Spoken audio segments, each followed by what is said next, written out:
So here's one where we can put this all together and graph one cycle of y equals 4 tangent pi over 4x plus pi over 4. This is like modeling y equals a tangent b x plus c plus d. So what I want to do, similar to when I had sine or cosine or secant or cosecant, is I want to factor out whatever's there so that I get a 1 on the inside.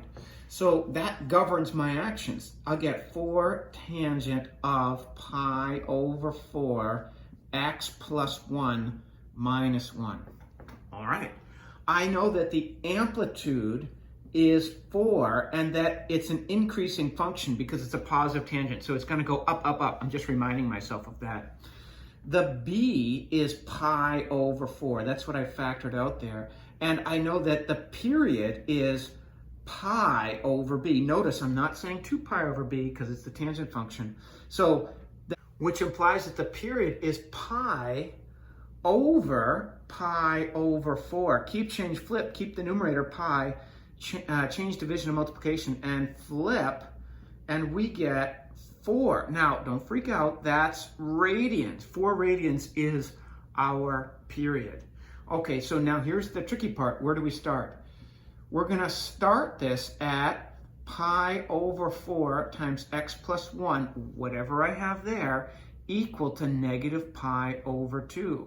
So if I multiply both sides by 4 and divide both sides by pi, in other words, I multiply by the reciprocal there, I'll have x plus 1 is equal to negative pi over 2 times 4 over pi. Cancel, cancel, cancel, cancel, 2. So I get x plus 1 equals negative 2. So x equals negative 3. That's where I'm starting this. If I'm starting at negative 3 and my period is go forward 4, hopefully you can see that we'll be stopping at 1. Let's see if we're right here. Stop. I'm going to do pi over 4 times x plus 1 equals, well, where do we usually stop the parent function? At pi over 2. Multiply both sides by 4, and we'll get 2 pi equals pi times x plus 1. Divide both sides by pi, and those will cancel. So that leave us with x plus 1 equals 2, minus 1 both sides, x equals 1, just as I thought. So we've done a lot of work now. The only thing we didn't count for was d, minus 1. If I'm over here on my xy axis, I'm going to draw a guideline. This is not a horizontal asymptote. I'm just guiding myself. That's where I am at negative 1. That's going to be my midline. Notice my asymptotes are at a 1, a 2, a 3 in the negative direction. So here is, if I draw an asymptote, I label it x equals negative 3 and x equals 1. Those are our stop points for this particular function, x equals 1. Now, our center is going to be halfway between negative 3 and 1. Or we can just look at this. Look what the advantage of this formula written this way is. I'm going to go to the left. Remember, that's the crazy, cuckoo, bizarre, bonkers way. And inside the parentheses is crazy, cuckoo, bizarre, bonkers. I'm left 1, down 1. And so here is my point, negative 1, negative 1. Now, halfway between negative 1 and 1 is 0. And I'm up 4, a 1, a 2, a 3, a 4. So that gives me my next point there, which would be 0, 3. See, it's not so hard. And from here, halfway between my intercept and my asymptote, well, if I'm going over 2, I'm going to go down 1, left 1, and then down the amplitude, or vertical stretch, however you want to think about it, is down 4.